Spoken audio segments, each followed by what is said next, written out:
Hello students, बहुत सारे बच्चों को वेट है कि एम्स बीएससी नर्सिंग की काउंसलिंग कब स्टार्ट होगी, क्योंकि पेपर इजी था और हमारे मार्क्स बहुत अच्छे आए हैं।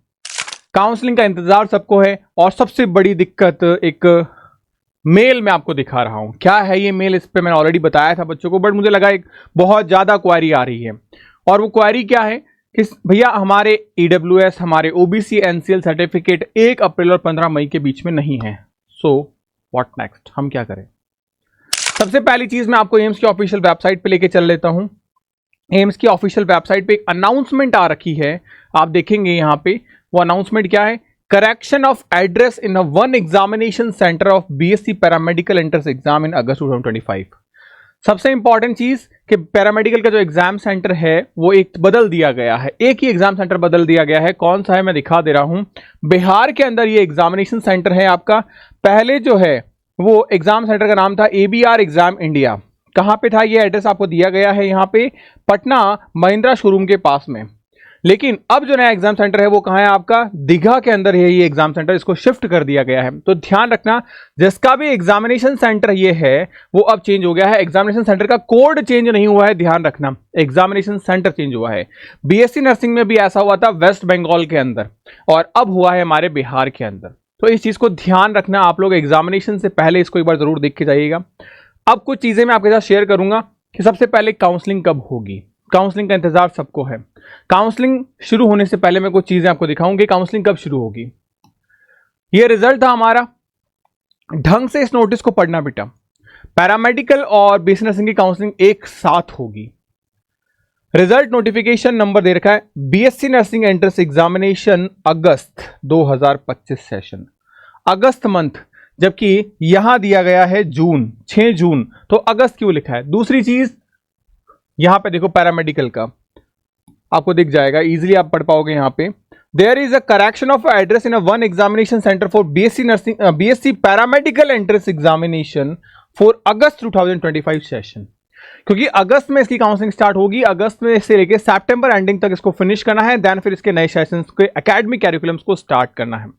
तो यानी कहीं कहीं हमें यह पता चल चुका है कि भैया 13 जुलाई को हमारा एग्जाम है। उसके बाद में करीब एम्स 5 दिन बाद में बीएससी नर्सिंग का रिजल्ट लेके आ गया था, तो हो सकता है 17, 18, 19 तक इसका रिजल्ट लेके आ जाए और 25 जुलाई से लेके 1 अगस्त के बीच में ये अपनी काउंसलिंग को स्टार्ट कर दे। और उसके बाद करीब करीब 1.5 महीने काउंसलिंग चलेगी और उसके बाद में हमारे जो एडमिशन है वो क्लोज हो जाएंगे। तो ये कैरिकुलम इसका रहेगा। बट सबसे बड़ा सवाल अब ये आ रहा है कि काउंसलिंग तो चलो स्टार्ट हो जाएगी, लेकिन हम ओबीसी, एनसीएल या ईडब्ल्यूएस कैटेगरी में हैं, लेकिन हमारे जो सर्टिफिकेट है वो उस समय में नहीं बने हुए हैं, तो क्या करें? सबसे पहली बात बेटा मैं आपको बता दूं, एक ऑफिशियल नोटिफिकेशन, ये मेल आपको आया था। ये ऑलरेडी मैंने बात की थी इस बारे में, लेकिन फिर भी बच्चों की क्वेरी थी तो एक बार मैं दोबारा से बता देता हूं। यहां पे ये मेल उन बच्चों को आया था जिसके करेक्शंस हैं। अब क्या करेक्शंस हैं आप देखो, यहां पे लिखा गया यू हैव नॉट अपलोडेड और upload invalid document in a relation of your candidate from the online seat allotment BSc nursing के लिए ओनली फॉर। तो बीएससी नर्सिंग के लिए बोल दिया गया है यहां पे कि आपने जो भी डॉक्यूमेंट या तो गलत अपलोड किए हैं या अपलोड ही नहीं किए हैं 2025 सेशन के लिए, एज पर द प्रोस्पेक्टस, जो प्रोस्पेक्टस रिलीज किया गया था फॉर रिजल्ट नोटिफिकेशन नंबर ये date 6/6/2025। You were given opportunity to upload, आपको मौका दिया गया था बेटा to upload document till 15 June, 15 जून से पहले पहले। यानी अब ये डेट भी हमारे पास गुजर चुकी, अब हम क्या करें? तो बेटा जब आपको मौका दिया गया तब भी आप नहीं सचेत हुए, तो इसका मतलब अब आपकी गलती है, भरपेट गलती है। तो बोला गया है following has been founded in a preliminary document verification. तो ये आपके प्रिलिमिनरी डॉक्यूमेंट वेरिफिकेशन के लिए जरूरी होगा। जो भी आपने तय समय में बनवाया है वो चीजें आपको अपलोड करनी होगी। अगर आपने नहीं की है तो इसका मतलब अब आपके पास में मौका नहीं है। अब आप यूआर कैटेगरी में आओगे या फिर आपको डिस्क्वालीफाई किया जा सकता है। दोनों ही केस बनते हैं, ध्यान रखिएगा। तो जिन बच्चों ने अच्छी खासी मेहनत की थी वो इस जरा सी मिस्टेक की वजह से डिस्क्वालीफाई हो जाएंगे या फिर यूआर कैटेगरी में उन्हें रखा जाएगा। और ये दोनों ही बातें एम्स ने खुद ने बोली थी। आप जब इनका नोटिस देखेंगे, ये रिजल्ट है बच्चों एम्स का, और इस रिजल्ट के सबसे एंडिंग में जब हम आएंगे तो यहां पे आप देखिएगा इन्होंने मेंशन कर रखा था, आप देख पाएंगे कि एनसीएल इसके बीच का होना चाहिए, ओबीसी इसके बीच का होना चाहिए। 1 अप्रैल से लेके 15 मई के बीच के डॉक्यूमेंट्स होने चाहिए। Those candidate who will be find not eligible for OBC NCLE and EWS seat for on the basis of preliminary security of respective candidate certificate shall be treated, उन्हें ट्रीट किया जा सकता है यूआर कैटेगरी की तरह। If their rank is within the cutoff rank and you are merit list, it will be not considered as eligible in this list for the seat allotment।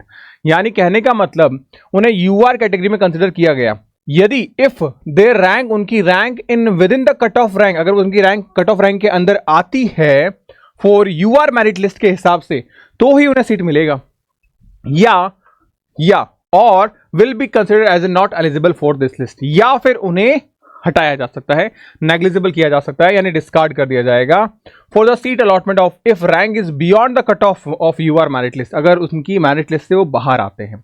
इसका मतलब अगर आप ओबीसी में 4000 रैंक तक आ रहे हो और यूआर कैटेगरी के अंदर 2000 2500 रैंक तक अगर सीट मिलती है तो आपको हटा दिया जाएगा। अगर आपकी रैंक यूआर कैटेगरी के हिसाब से 2200 2300 या फिर 2000 आ रही है तो आप यूआर कैटेगरी में रखे जाओगे, अदरवाइज आप वहां से भी हटा दिए जाओगे। तो ये चीज यहां पे क्लियरली मेंशन की थी इन्होंने, और इसी के बारे में बात की थी कि रिजल्ट नोटिफिकेशन में हमने ये बात बताई थी आप लोगों को। तो ध्यान रखिएगा, यहां पे लिखा गया है all certificate including calm and constitution reservation जो आपको मिल रहे हैं will be subject to verification. Candidate can be cancelled of any stage if any document found is not valid. अगर कोई डॉक्यूमेंट नॉट वैलिड पाए गए तो उसका जो रजिस्ट्रेशन है वो कभी भी कैंसिल किया जा सकता है। तो ये आपको ध्यान रखना है। एक इंपॉर्टेंट चॉइस इन्होंने यहां पे दी है कि choice in order is preference from qualified candidate will be opted only once. आपको एक ही बार मौका मिलेगा चॉइस के लिए for all round of seats, हर राउंड के लिए, यानी कि हर राउंड में बार बार मौका मिलेगा। Choice and preference exercise at first round will be applicable. जो भी चॉइसेस होगी, जो भी प्रेफरेंस होगी, चॉइसेस को बढ़ाना एंड प्रेफरेंस जो है वो आपके फर्स्ट राउंड के अंदर ही एप्लीकेबल होगी फॉर द सारे राउंड के लिए। तो पहली बात ध्यान रखना, जो कॉलेजेस आपको लगता है मेरे मार्क्स कम है तो लोवेस्ट कॉलेज को सबसे पहले भर देना, लोवेस्ट कॉलेज को सबसे पहले भरना, क्योंकि बाद में आप चेंजेस नहीं कर पाओगे, ये क्लियरली मेंशन किया गया है यहां पे। तो candidate are advise to fill choice very carefully, detail procedure will be publish separately. और डिटेल प्रोसीजर जो है वो ब्रोशर में सेपरेटली आपको पब्लिश किया गया है, जो आज आपका पब्लिश हो गया है। तो 2025 का जो ब्रोशर आप देखेंगे उसके अंदर हर एक चीज बताई गई है। तो candidate other than those who are not mentioned in the list they can be view their rank and mark in the page of website. तो जो अपना इंडिविजुअल रिजल्ट यहाँ नहीं देख पाए थे वो तो देख सकते हैं, ये तो हमने ऑलरेडी बता दिया है।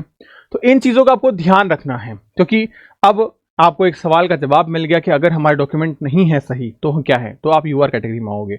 और यूआर कैटेगरी में अगर आपकी रैंक 2500 2800 तक आ रही है तो ही आपको सीट अलॉटमेंट होगा, अदरवाइज आप डिस्क्वालीफाई हो जाओगे, आपको लिस्ट से बाहर निकाल दिया जाएगा। ये आपको ध्यान रखना है। देखो, ये तो मैंने आपको सारी चीजें बता दी जो रियलिटी थी, ठीक है, क्योंकि ये मेल आपको आया था ऑलरेडी और इस मेल का रिप्लाई आपको यही करना था कि चीजों को चेंज कर देना था। अगर आपने चेंज नहीं की तो ये गलती हो गई है आपसे। अब इंपॉर्टेंट चीज, आप जैसे हजारों बच्चे ऐसे हैं जिनको सिलेक्शन हुआ है, कुछ आप में से ऐसे भी जिन्होंने मेहनत की थी लेकिन नहीं हुआ।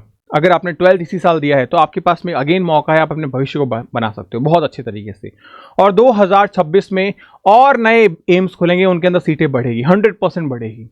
आप ध्यान रखिए, महाराष्ट्र के अंदर आज का नोटिफिकेशन है कि आपके वहां पे सीटें बहुत इंक्रीमेंट हुई है, मतलब करीब करीब अगर मैं बात करूं तो सीटों के इंक्रीमेंट जो है वो 750 सीटें बढ़ी है, 3 गुना सीटें हो गई है गवर्नमेंट की, मतलब 8 नए गवर्नमेंट कॉलेजेस के अंदर सीटें इंक्लूड कर दी गई है। तो ऐसा सेम एम्स में भी होगा। अभी 24 एम्स है इंडिया के अंदर, उसमें से 18 एम्स के अंदर ही बीएससी नर्सिंग है। तो अभी भी हमारे पास में 6 एम्स यानी 600 सीटों से एम्स की सीट बढ़ने की गुंजाइश है, की जा सकती है, संभव है। तो ध्यान रखिएगा, अगर आप प्रॉपरली चाहते हैं +2 होने के बाद में प्रॉपर तैयारी करना तो आप हमारे उम्मीद प्लस बैच को ज्वाइन कर सकते हैं। यहाँ पे 3 बार आपका सिलेबस कंप्लीट करवाया जाएगा। इसके साथ साथ आपको प्रॉपरली 6 मॉड्यूल्स मिलेंगे, डेली आपको क्लासेस मिलेगी, डीपीपीज मिलेगी, वीकली मंथली टेस्ट मिलेंगे आपको, और 1-on-1 मेंटोरशिप आपको दी जाएगी। तो ये सब कुछ आपके लिए अवेलेबल करवाया गया है। तो प्रॉपर तैयारी करिए अच्छे ढंग से, और अगर कोई दिक्कत, कोई परेशानी हो तो हमें ज़रूर बताइएगा। मैं आपको अपने नंबर शेयर कर ही देता हूं, जिससे आप अपनी क्वारी को मेरे साथ डिस्कस कर सकते हैं। इस नंबर पे आप कॉल कर सकते हैं, व्हाट्सएप मैसेजेस कर सकते हैं, ताकि आपको अपनी प्रॉब्लम का रिजोल्यूशन मिल जाए। होपफुली वीडियो आपके लिए हेल्पफुल रहा होगा। अगर हेल्पफुल रहा है तो डेफिनेटली अपने फ्रेंड सर्कल में भी शेयर करिएगा। मिलता है नेक्स्ट वीडियो में नई अपडेट के साथ में। Bye bye, take care, stay happy, stay healthy.